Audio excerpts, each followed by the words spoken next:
Assalamualaikum warahmatullahi wabarakatuh. Saya Fira Maulida Ahsania, NIM 2018-10-11-03-11-038. Nah, saya berasal dari Hukum Ekonomi dan Bisnis kelas I. Di sini saya akan membahas mengenai hukum perusahaan. Di dalam hukum perusahaan itu terdapat pelaku bisnis. Pelaku bisnis di sini yakni orang yang menjalankan suatu bisnis atau sering kita sebut sebagai pengusaha. Pelaku bisnis di sini terbagi menjadi dua. Yang pertama adanya perorangan dan yang kedua perkumpulan. Perorangan maksudnya hanya ada satu orang yang menjalankan bisnis tersebut, sedangkan perkumpulan berarti terdiri dari beberapa orang yang menjalankan bisnis.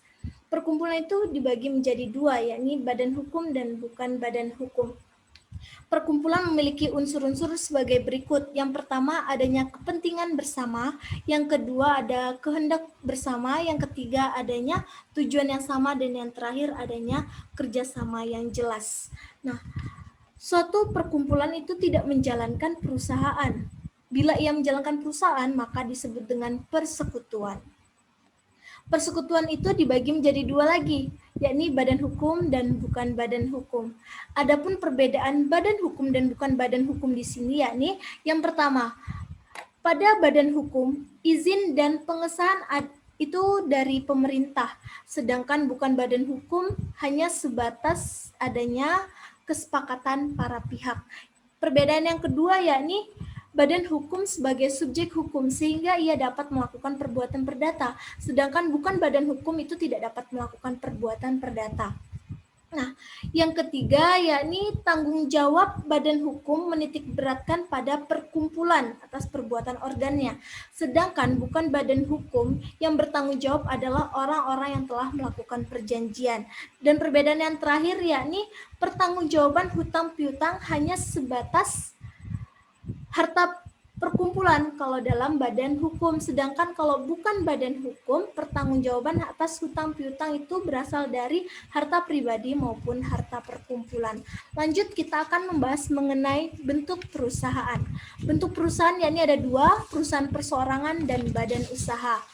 Perusahaan perseorangan di sini memiliki ciri-ciri sebagai berikut, yakni hanya dilakukan oleh satu orang saja.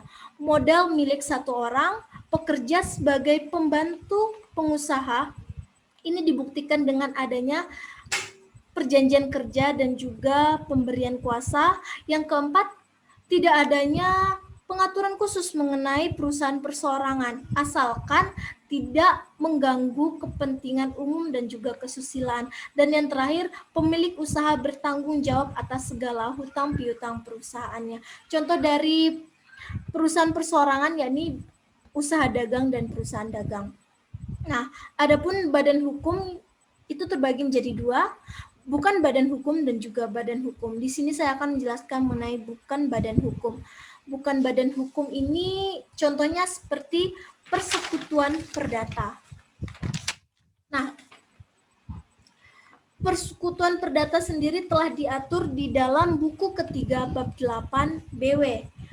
Persekutuan perdata yakni perkumpulan yang didirikan atas dasar perjanjian yang bersifat konsensual.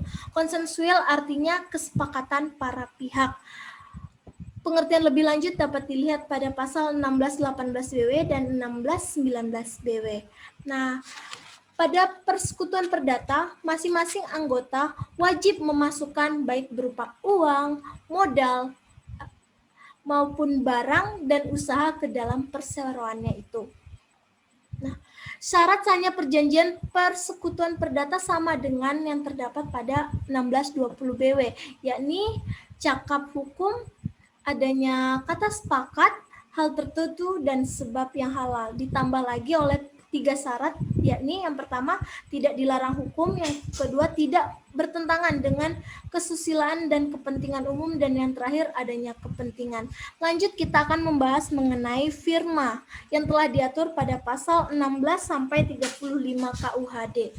Firma di sini adalah sebuah bentuk persekutuan untuk menjalankan usaha antara dua orang atau lebih dengan memakai nama bersama. Maksud dari memakai nama bersama di sini yakni satu nama orang sekutu itu digunakan untuk nama perusahaan. yang digunakan untuk usaha dagang bersama. Contohnya seperti firma Joujinan Co. atau firma Yauchen Chi. Ko di sini berarti companion atau kawan, dan Chi tadi berarti company atau kelompok. Adapun firma itu didirikan dengan akta notaris dan didaftarkan di Kepaniteraan Pengadilan Negeri dan diumumkan dalam lembaran berita negara.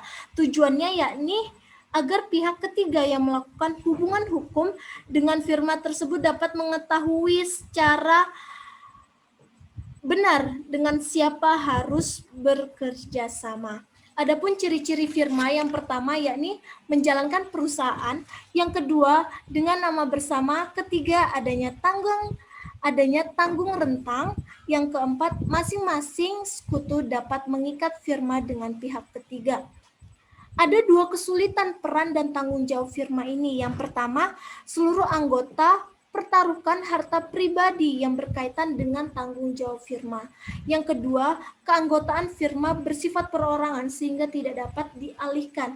Maksudnya di sini, apabila ada satu orang anggota firma yang meninggal dunia ataupun keluar dari firma tersebut, maka firma itu terancam bubar. Selanjutnya kita akan membahas mengenai CV atau Komanditer Vennootschap. Komanditer Vennootschap sendiri telah diatur pada pasal 19 sampai 22 KUHD.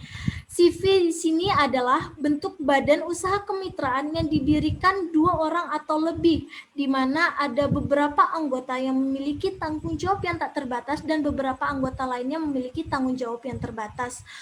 Nah, pemilik modal dalam CV dibagi menjadi 2, yakni sekutu aktif dan sekutu pasif. Sekutu aktif di sini disebut dengan komplementer, yakni orang yang menjalankan perusahaan dan bertanggung jawab tak terbatas atas perusahaan itu. Sedangkan sekutu pasif yakni atau disebut dengan komanditer, yaitu orang itu hanya menyerahkan modal dan tanggung jawabnya itu terbatas. Adapun kebaikan dari CV yang pertama, pendiriannya relatif mudah. Yang kedua, kemampuan manajemennya lebih besar. Yang ketiga, mudah memperoleh kredit. Dan yang terakhir, modal terkumpul lebih besar. Adapun keburukan dari CV yang pertama, kelangsungan hidupnya tak menentu. Yang kedua, sulit menarik kembali modal. Yang ketiga, sebagai sekutu punya tanggung jawab yang tidak terbatas. Lanjut, kita akan membahas mengenai badan hukum. Yang pertama itu kita akan bahas mengenai PT atau perseroan terbatas yang telah diatur dalam Undang-Undang PT Nomor 40 Tahun 2007. Pada pasal 1 huruf I Undang-Undang Nomor 40 Tahun 2007, PT adalah badan hukum yang merupakan persekutuan modal, didirikan berdasarkan perjanjian, melakukan kegiatan usaha dengan modal dasar yang seluruhnya terbagi dalam saham dan memenuhi persyaratan yang ditetapkan dalam undang-undang ini. Unsur dari PT yakni badan hukum didirikan berdasarkan perjanjian, melakukan kegiatan usaha, modal dasar dan memenuhi persyaratan undang-undang. Jenis PT yakni ada PT tertutup, PT terbuka, PT perseorangan, dan PT publik. Selanjutnya kita akan membahas mengenai koperasi yang telah diatur dalam Undang-Undang Nomor 25 Tahun 1992 tentang perkoperasian. Dalam pasal 1 angka 1 Undang-Undang ini dijelaskan bahwa koperasi adalah badan usaha yang beranggotakan orang-orang atau badan hukum koperasi yang melandaskan kegiatan berdasarkan prinsip koperasi sekaligus sebagai gerakan ekonomi rakyat yang berlandaskan atas asas kekeluargaan. Ciri koperasi yakni yang pertama, mementingkan keanggotaan dan sifat persamaan. Kedua, anggota bebas keluar masuk. Ketiga, menjalankan usaha untuk kesejahteraan anggota. Keempat, didirikan secara tertulis dengan akta pendirian. Keempat, tanggung jawab kelancaran usaha itu berada pada pengurus. Dan yang terakhir, anggota turut bertanggung jawab atas utang-utang koperasi. Kelebihan dari koperasi yang pertama, bersifat terbuka dan sukarela. Kedua, simpanan pokok dan simpanan wajib tidak memberatkan anggota. Ketiga, hak semua anggota sama. Keempat, tujuannya untuk meningkatkan kesejahteraan anggota. Dan selanjutnya, adapun kelemahan dari koperasi, yakni yang pertama, sulit berkembang karena modal terbatas. Yang kedua, kurang cakapnya pengurus dalam mengelola koperasi. Yang ketiga, pengurus kadang tidak jujur, dan yang terakhir kurang kerjasamanya antara pengurus, pengawas, maupun anggota. Yang terakhir kita akan membahas mengenai yayasan yang telah diatur pada Undang-Undang Nomor 28 Tahun 2004 tentang perubahan atas Undang-Undang Nomor 16 Tahun 2001 tentang yayasan. Nah, yayasan di sini adalah badan usaha yang dibentuk untuk kegiatan sosial atau pelayanan masyarakat. Jadi yayasan ini didirikan karena ada tujuan tertentu. Pelayanan masyarakat di sini seperti halnya pelayanan dalam hal pendidikan maupun kesehatan. Modal dari yayasan berasal dari sumbangan, hibah, wakaf, dan lain-lain.